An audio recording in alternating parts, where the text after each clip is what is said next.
Você que trouxe a sua Bíblia, Evangelho de São Mateus, capítulo 16, a partir do versículo 13. São Mateus, capítulo 16, a partir do verso 13. Graças a Deus, louvado seja o nome do Senhor. Nos diz assim a palavra de Deus: e chegando Jesus às partes de Cesareia de Filipe, interrogou os seus discípulos, dizendo: quem dizem os homens ser o Filho do Homem? E eles disseram: uns João Batista, outros Elias, e outros Jeremias, ou um dos profetas. Verso 15: disse-lhes ele, Jesus dizendo a eles: e vós, quem dizeis que eu sou? Verso 16: e Simão Pedro, respondendo, disse: tu és o Cristo, o Filho do Deus vivo. Aleluias. Podei vos assentar. Tu és o Cristo, o Filho do Deus vivo. Louvado seja o nome do Senhor. Aleluias. O tema da mensagem que vamos ministrar, segundo a orientação do pastor Daniel, vamos separar uns 20 minutos para estarmos orando, buscando a Deus. Então não vou me demorar. O tema da mensagem é: quem é Jesus? Quem é Jesus para você? Quem é Jesus para mim? Porque nós lemos aqui que muitos disseram Jeremias, ou Elias, ou um dos profetas. Então, quem é Jesus? Esse é o tema da mensagem. O nome Jesus refere-se ao Filho de Deus. O nome Jesus refere-se ao Filho de Deus. Nem mais, nem menos, ao Filho de Deus, que é a segunda pessoa da Trindade Santíssima. Então Jesus, ele é o Filho de Deus, ele é a segunda pessoa da Santíssima Trindade, que nos ensinou o amor, que venceu a morte e conquistou para nós, lá na cruz do Calvário, com seu sangue precioso que ele derramou. Ali Jesus conquista para mim, ali Jesus conquista para você, ali Jesus conquista para nós a vida eterna. A vida eterna. A vida eterna. Então, quem é Jesus? Não teríamos palavras para definir.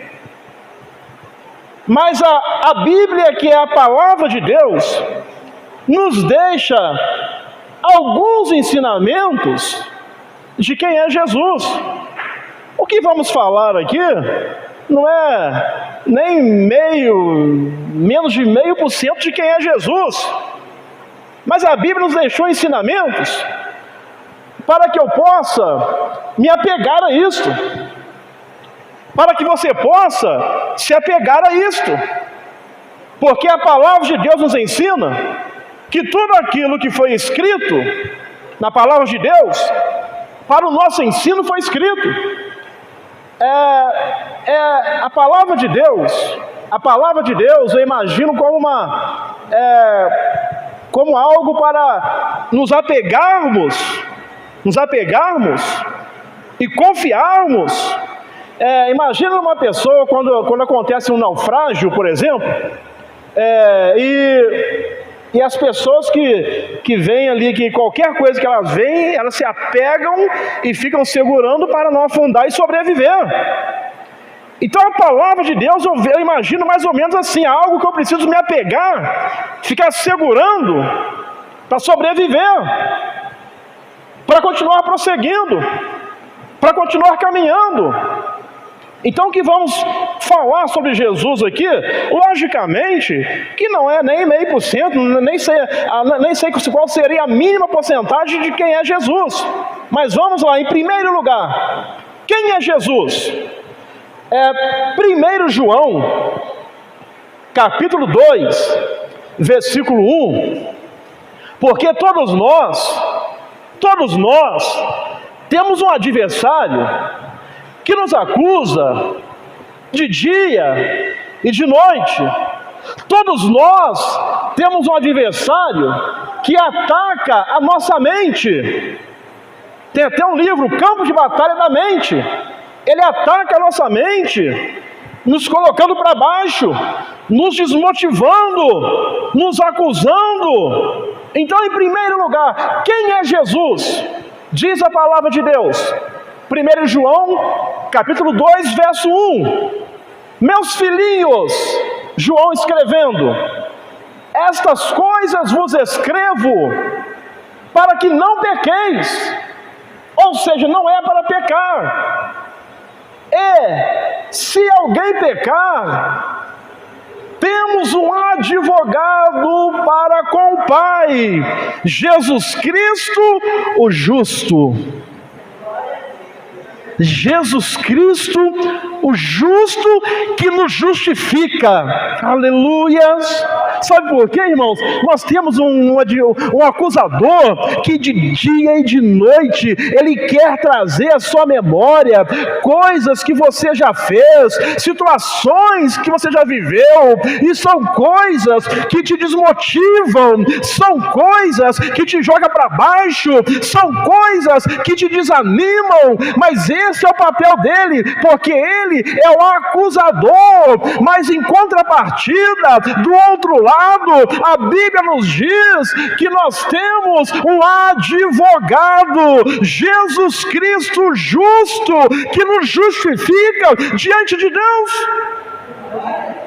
Então, em primeiro lugar, irmãos, quero dizer uma coisa para todos nós, para mim principalmente. Nós temos que vencer essa batalha no campo da nossa mente. O diabo fica te acusando, o diabo fica te lembrando, mas se apegue à palavra de Deus. Eu tenho um advogado, Jesus Cristo, o justo, que está à direita de Deus, intercedendo por mim, intercedendo por você. Ele está lá me defendendo na corte celestial, ele está lá te defendendo. Então, em primeiro lugar, Jesus Cristo é advogado. Tem até um louvor que diz: advogado fiel. Esse advogado, ele é fiel. Aleluias. Com esse advogado a senhora pode contar, com esse advogado você pode contar. Ele está lá intercedendo por você, para você não cair, para que eu não venha cair, para que você não desanime, para que você não desista. Então quem está lá diante de Deus? Jesus Cristo, intercedendo por nós, intercedendo por cada um de nós. Aí o texto que nós lemos diz para que não pequeis. Mas, então nós temos esse advogado, mas para que não pequeis, não é para pecar. As declarações de João sobre o pecado tinha aqui o objetivo de nos conscientizar. Ou seja, não é porque eu tenho um advogado que me defende que eu vou pecar, não. As palavras aqui, para que não pequeis, é para me conscientizar de que eu não devo pecar. A gente sabe que pecar, todos nós pecamos. Quem disser que não tem pecado é mentiroso. A própria palavra nos ensina. Mas eu não devo levar ou ter uma vida de pecado. Então esse texto aqui está nos conscientizando. Para que não, nós temos um advogado, mas para que não pequeis. Está nos mostrando aqui do perigo constante que o pecado representa. O pecado é um perigo. Então é mais ou menos isso. Os barcos de passeio, por exemplo, tem lá os botes salva-vidas, tem lá os coletes salva-vidas. Então, se você for, você até põe um colete salva-vida. Você vê os botes ali. Mas alguém entra no barco pensando assim, já estou com colete aqui mesmo? Tem os botes salva-vidas aqui? Tomara que o navio vire. Alguém pensa assim? Claro que não. O bote salva-vida, os coletes são para uma ocasião, por exemplo, se acontecer um acidente, se acontecer um desastre, eles têm onde lançar mão para sobreviver. Então assim é Jesus Cristo como nosso advogado, para que não pequeis, mas se pecardes, não pense que tudo acabou, não pense que não tem mais jeito, não aceite as propostas do diabo dizendo que acabou, porque a Bíblia nos diz que Jesus Cristo é o nosso advogado. Então esse é o primeiro ensinamento que Deus quer nos mostrar. Quem é Jesus? Ele é o nosso advogado, é aquele que nos defende na corte celestial. E Satanás, por outro lado, é o acusador. Lá em Apocalipse, capítulo 12, versículo 10, 12, verso 10 de Apocalipse, diz assim: e ouvi uma grande voz no céu, que dizia: agora é chegada a salvação, e a força e o reino do nosso Deus, e o poder do seu Cristo. É isso aqui que o diabo teme. Sabe por quê? Ele sabe que lhe resta pouco tempo. Porque o que está em Apocalipse, a Bíblia, a humanidade está caminhando assim, aqui é a humanidade. Então ao caminhar, vai afunilando, e todos nós estamos caminhando para o Apocalipse, ou seja, para o cumprimento de tudo. Então tudo vai se cumprir em Apocalipse. Estamos caminhando para chegar. E o diabo sabe que a hora dele vai chegar. Ele sabe que ele está agindo nessa terra. Então preste atenção. O diabo sabe que ele está agindo nessa terra, mas que ele tem o tempo contado. Tem a hora dele. É o que está dizendo aqui, E o poder do seu Cristo, porque já o acusador de nossos irmãos, que é o diabo, é derrubado, o qual, diante do nosso Deus, os acusava de dia e de noite. Então essa é a função dele. É me acusar de dia e de noite. É lhe acusar de dia e de noite. Mas em contrapartida, aprendemos que Jesus Cristo é o nosso advogado. Então esse é o primeiro ensinamento. Quem é Jesus? Ele é o nosso advogado. É aquele que está intercedendo por você. É aquele que está cuidando do seu interesse. Porque o advogado, quando você contrata, está aqui o pastor Moisés, que é quase advogado, tá bom assim? Então quando você contrata um advogado de defesa, ele vai cuidar dos seus interesses. Aleluias! Tem alguém lá no céu cuidando dos seus interesses. Aleluias! Tem alguém lá no céu cuidando dos nossos interesses. Ele está lá intercedendo, ele está lá nos defendendo. Aleluias! Em segundo lugar, Evangelho de São João, capítulo 6, verso 35. João 6, 35. Diz assim a palavra de Deus: e Jesus lhes disse: eu sou o pão da vida. Aleluias! Aquele que vem a mim, aleluias, não terá fome. E quem crê em mim, esse daqui, irmão, eu estou lendo aqui, mas foi Jesus que falou. É Jesus falando isso daqui. É Jesus falando. E quem crê em mim nunca terá sede. Em segundo lugar, Jesus Cristo é o pão da vida. Jesus é o pão da vida. Pão da vida significa o pão que nos dá vida. Aleluias! É o pão que nos dá vida. A vida espiritual que nós temos vem de Jesus, que é o pão da vida. É por isso que aquele que está, se eu estou ligado em Jesus e Jesus está em mim, logo eu tenho vida. Aleluias! Porque a vida vem dele, porque ele é o pão da vida. Pão da vida, então, significa o pão que nos dá vida. O maná, ele supriu as necessidades físicas por algum tempo. Então o povo estava no deserto, e por algum tempo, o maná supriu as necessidades físicas. Por outro lado, Jesus, que é o pão da vida, Jesus supre nossas necessidades espirituais para sempre. Jesus, que é o pão da vida, Ele está aqui nesta noite, suprindo a minha necessidade espiritual, suprindo a sua necessidade espiritual para sempre, e sempre, e sempre, Ele está nos suprindo, porque Jesus é o pão da vida, que dá vida, que nos dá vida de verdade, que verdadeiramente nos dá vida.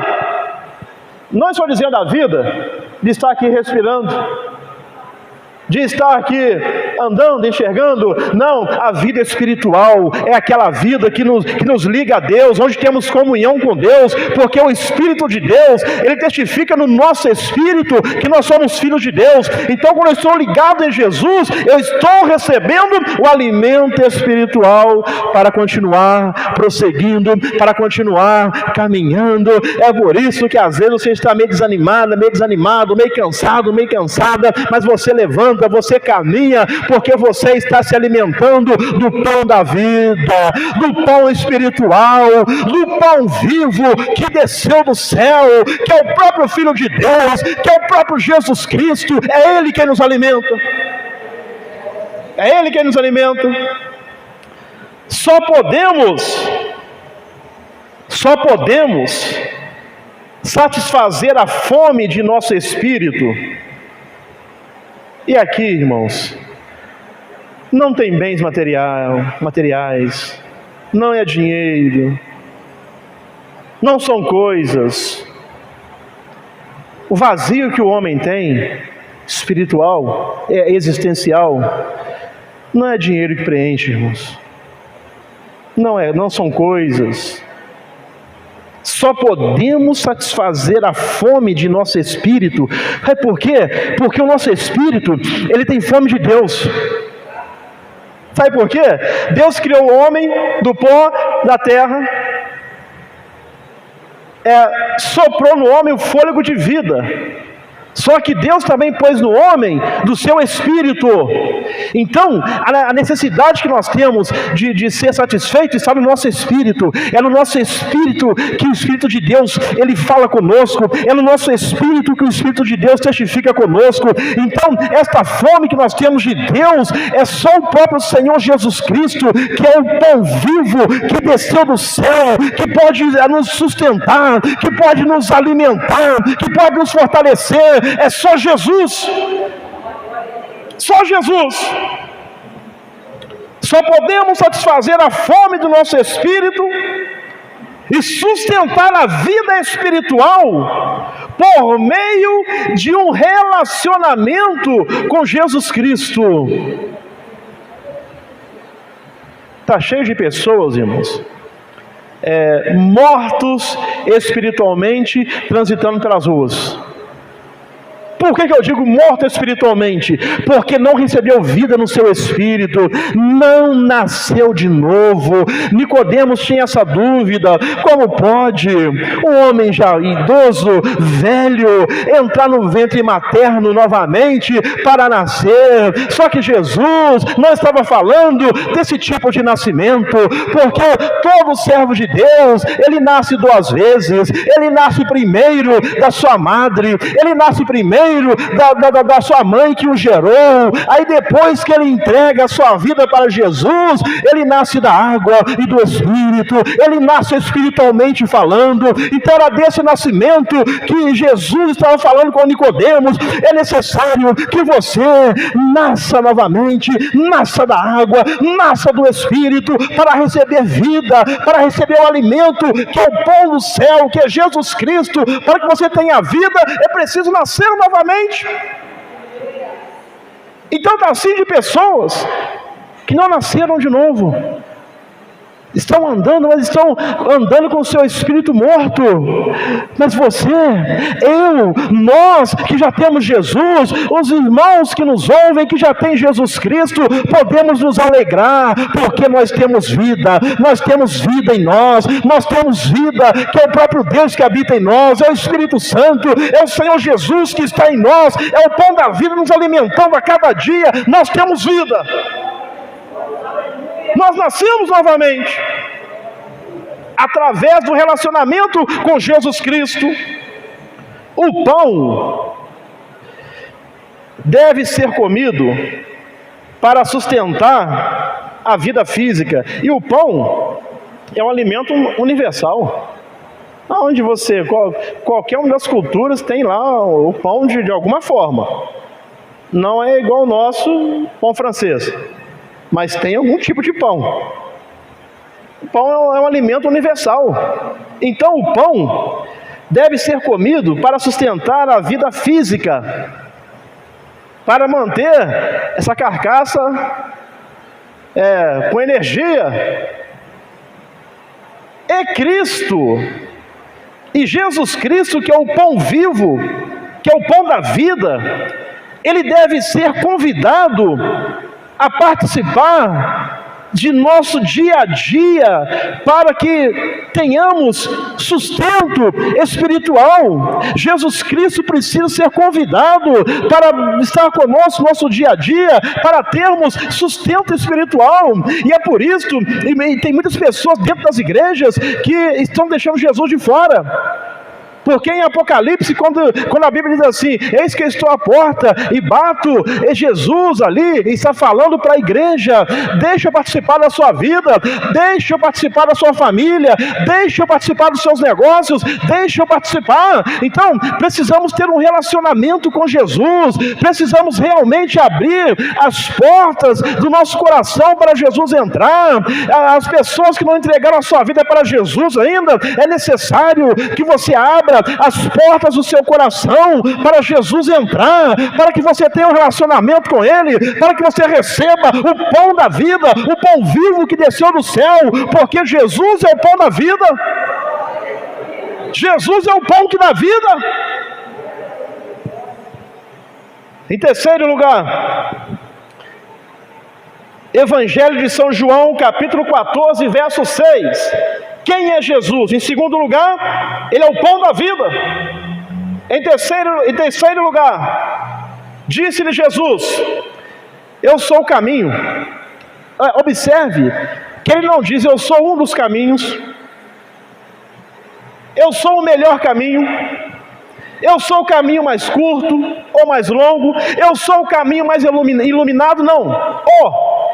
Ele diz assim, eu sou é único, o caminho, e a verdade, e a vida. Ninguém vem ao Pai, senão por mim.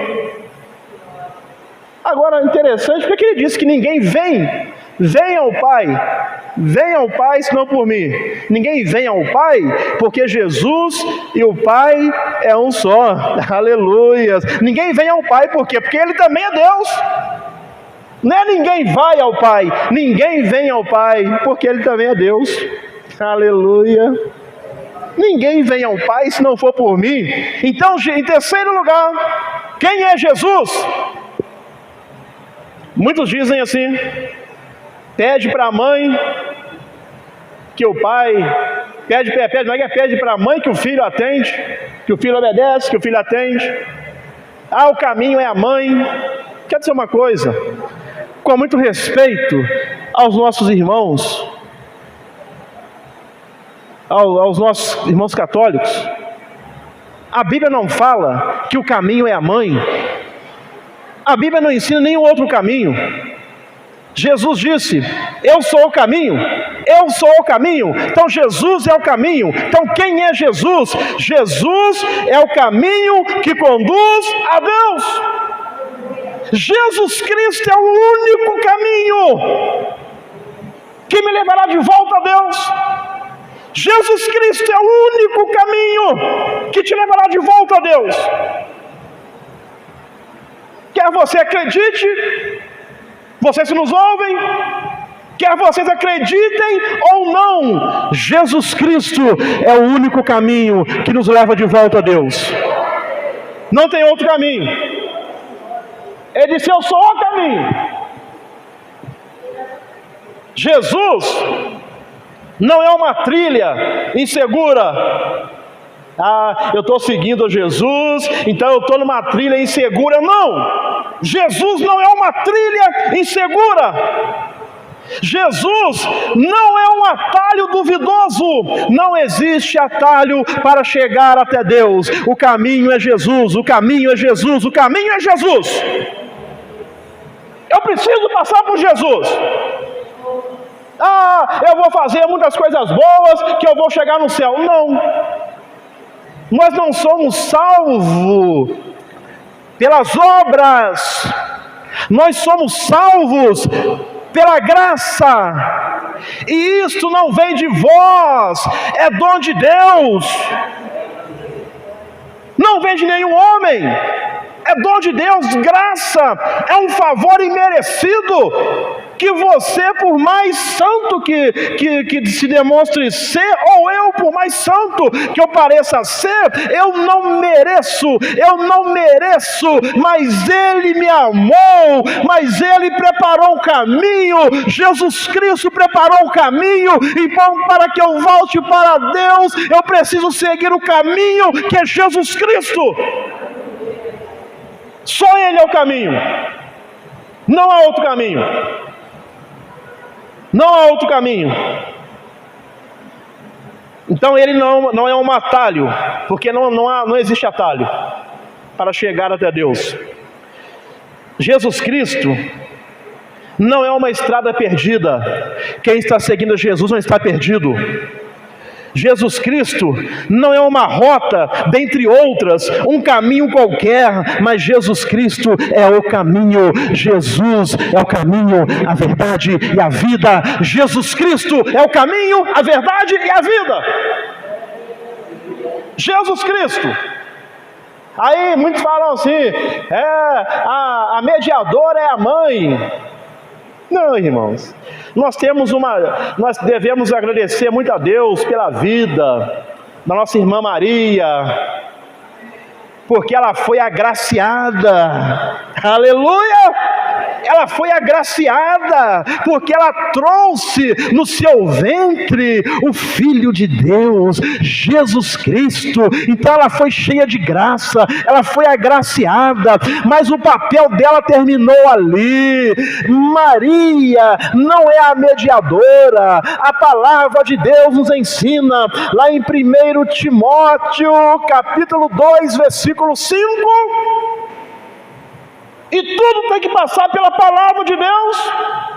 Em 1 Timóteo 2,5 diz: porque há um só Deus, aleluia, há um só Deus, e um só mediador. Mediador é aquele que está entre, é aquele que vai mediar. Se eu preciso chegar no pastor Moisés e não tenho como chegar, alguém vai ser o mediador para que eu chegue até ele, alguém vai me aproximar dele. Então há um só mediador entre Deus e os homens, Jesus Cristo, homem. Só Jesus, só Jesus. Lá está Deus, aqui está o homem perdido, o homem falido, o homem desgraçado, que significa sem a graça de Deus, não é palavrão. Aqui está o homem perdido. Aí Jesus Cristo veio, aleluia. Ele executou todo o plano de Deus, ele morreu e ao terceiro dia ele ressuscita em glória e está à direita de Deus. E agora Jesus Cristo, que é o caminho, ele segura nas mãos de Deus, aleluia. E aqui está o homem perdido, ele estende as mãos para o homem, e o homem, através de Jesus Cristo, pode voltar para Deus, porque Jesus é o mediador e só Jesus é o caminho. Só Jesus é o caminho. Aleluias. Só Jesus é o caminho. Irmão, se eu quero voltar para a casa do Pai, eu não tenho como ir por nenhum outro caminho a não ser Jesus Cristo, Jesus de Nazaré, o Filho de Deus. Aleluia, só Jesus. Então ele é o caminho. Vamos acelerar para encerrarmos dentro do tempo que o nosso pastor pediu. Apocalipse capítulo 22, verso 13. Em quarto lugar. Em terceiro, Jesus é o caminho que conduz a Deus.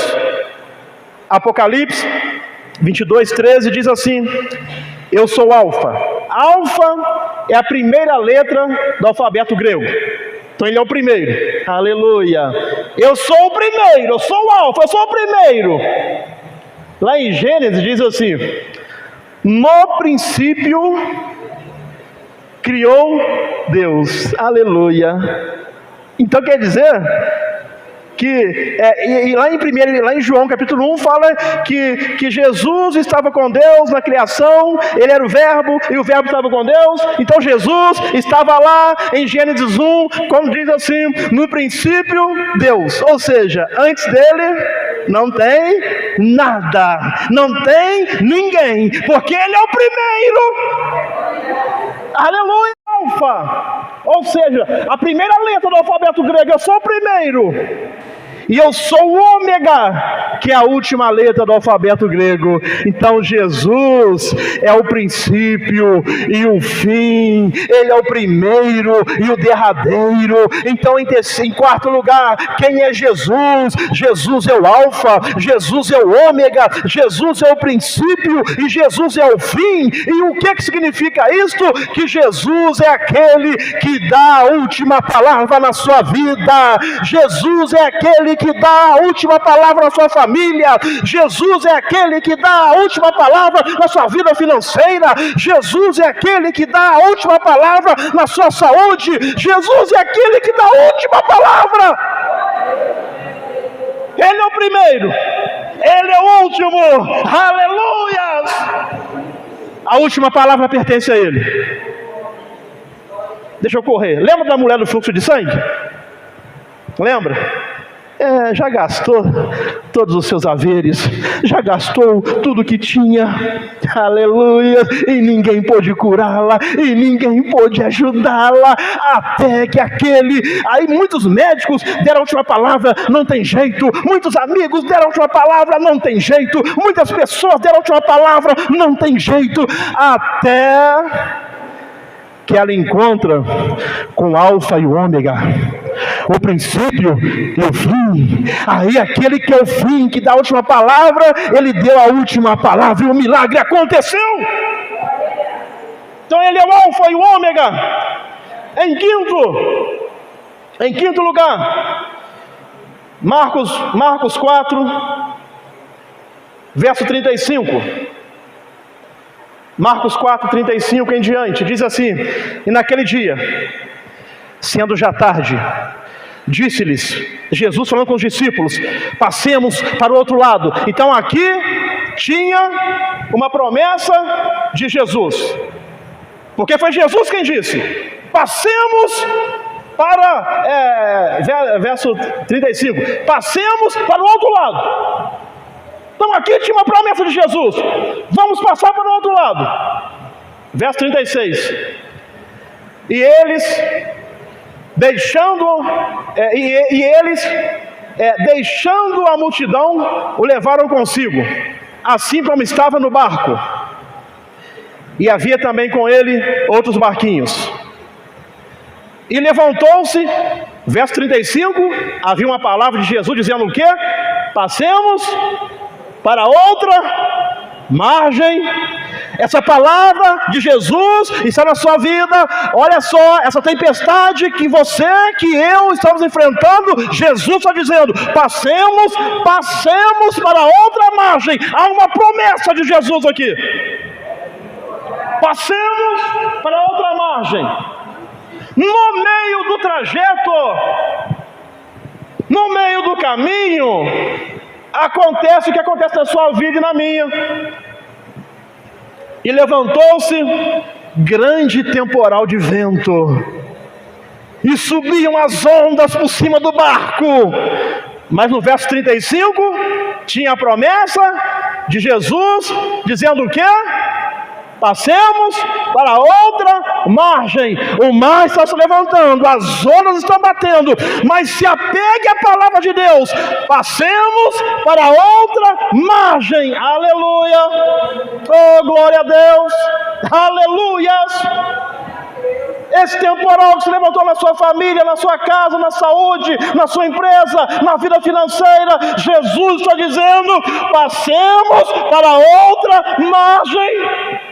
Aí subiam as ondas por cima do barco, de maneira que já se enchia. E ele estava na polpa dormindo. Dormindo por quê? Porque não se preocupar com os discípulos de maneira nenhuma, porque ele é o alfa e ele é o ômega, aleluias. Antes de qualquer coisa acontecer, ele sabe o que vai acontecer, e depois, no final de tudo, ele já sabe o que vai acontecer. Aleluias. Pastor Moisés, Deus já sabe o que vai acontecer. Aleluia. Deus já sabe o que vai acontecer, porque Ele é o ômega, Ele é o último. E ele estava na popa dormindo, porque já sabia o que ia acontecer. Aleluia. Oh, aleluias. Ele já sabe o que vai acontecer na sua vida. Ele já sabe o que vai acontecer na sua família. Ele já sabe, ele tem um controle. Dormindo sobre um travesseiro, e despertaram-no, dizendo-lhe, mestre, não se te dá que pereçamos, não se preocupa conosco. E ele, despertando, o que ele fez? O que ele fez? Aleluias. Repreendeu o vento e disse ao mar, cala-te. Você já viu que eles... Tem uns documentários que passam, os caras pescando lá como é que chama aqueles? Tipo caranguejo grandão, você chama o quê? Fugiu a memória aqui. Ele joga uma grade dentro do mar, depois vem puxando assim, e fugiu a memória. Fugiu a memória. Eles pescando, e o que eu quero dizer? O mar é tão violento que um barco enorme fica quase afundando, e as águas subindo e entra no barco, e é assustador, pode ser que na sua vida esteja assim, está assustador, está assustando tudo, está assustando. Aí Jesus chega e disse ao mar, cala-te, aquieta aquieta-te, aleluia, oh glória a Deus, aquieta-te, aleluia, aquieta-te, oh glória a Deus. E aí o que aconteceu? O que aconteceu? E o vento se aquietou e houve grande bonança. Quem é Jesus? Em quinto lugar, Jesus é aquele que tem o poder de acalmar tempestades. Jesus acalma tempestades. Jesus ainda acalma tempestades. Aquela fúria da natureza teve de obedecer à voz de Jesus. Então ele acalma a tempestade. Ele ainda acalma a tempestade. Em sexto lugar, João capítulo 8, verso 12. João 8:12 diz assim: João capítulo 8, verso 12, falou-lhes, pois Jesus, outra vez dizendo, eu sou a luz do mundo. Quem me segue, não é seguir o irmão Júnior, aleluias, não é seguir denominação, não é seguir instituição religiosa. Quem me segue é Jesus falando, quem me segue não andará em trevas, mas terá a luz da vida. Em sexto lugar, Jesus Cristo é a luz do mundo. Jesus é a luz verdadeira. Ele remove as trevas e o engano, iluminando o caminho certo para os seus filhos passarem, aleluia, porque Ele é a luz do mundo. Em sétimo e último, Evangelho de São Mateus, capítulo 2, versículo 1. Então, em sexto, Jesus é a luz do mundo. E em sétimo, Mateus, capítulo 2, versículo 1, diz assim: e tendo nascido Jesus em Belém de Judeia, no tempo do rei Herodes, eis que uns magos vieram do Oriente a Jerusalém. Não só a parte A, volta por favor, Jonatas. E tendo nascido Jesus em Belém de Judeia, no tempo do rei Herodes. No tempo, vamos encerrar aqui, aleluias. No tempo do rei Herodes, nesta época, o povo vivia oprimido. Então preste atenção. Na época que vivia o rei Herodes, naquele contexto, o povo vivia oprimido. O povo estava oprimido. O povo vivia perseguido. Ou seja, o povo estava sem esperança, oprimido, perseguido, sem esperança nenhuma, até que Jesus Cristo nasceu para nos dar esperança. Em sétimo lugar, Jesus é a sua, Jesus é a minha esperança, Jesus é a nossa esperança, Jesus é a nossa esperança. No tempo da sua crise, a vitória nasce, aleluia! No tempo da sua crise, nasce Jesus, nasce a sua vitória. Jesus nasceu para nos dar esperança. Jesus nasceu para nos mostrar que existe uma saída. Existe uma saída. Eu quero dizer uma coisa: Deus tem saída para o seu problema. Deus tem saída para o seu problema. E esta saída chama-se Jesus Cristo. Porque quando Jesus nasceu, nasceu a saída para o seu problema. Deus tem uma porta. Deus tem uma porta. Deus tem uma porta para abençoar a sua vida, para abençoar a sua família. Aleluias! Jesus nasceu para nos mostrar a saída. Jesus, Ele é suficiente em nossas vidas. Jesus é suficiente em nossas vidas. E Ele precisa estar acima de tudo e acima de todos. Amém, irmãos? Fiquemos em pé neste instante. Fiquemos em pé.